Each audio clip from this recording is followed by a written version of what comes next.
Olá, hoje eu vou mostrar como fazer um esboço de um cavalo usando papel 140 gramas e uma caneta 0.4.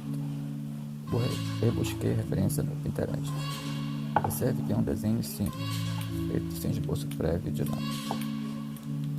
A intenção é capturar as formas básicas do cavalo, e até para fazer algumas novas. Sério.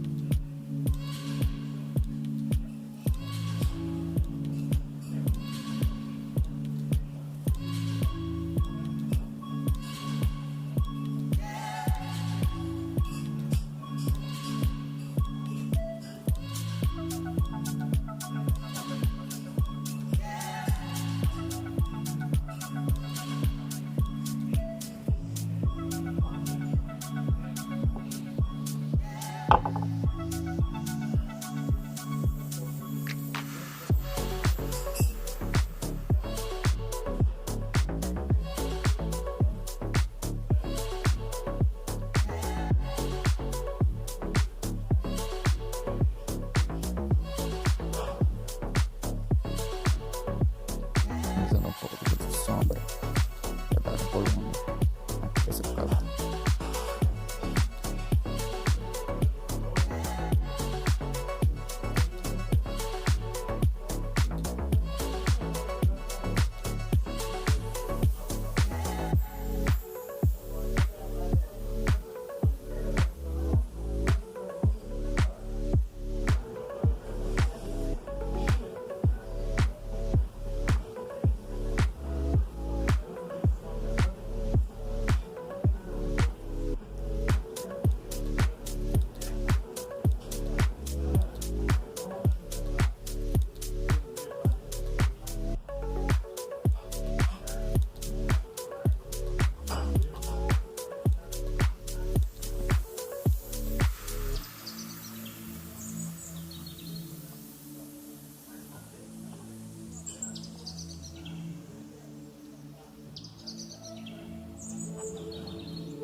Se você gostou, se inscreva no canal.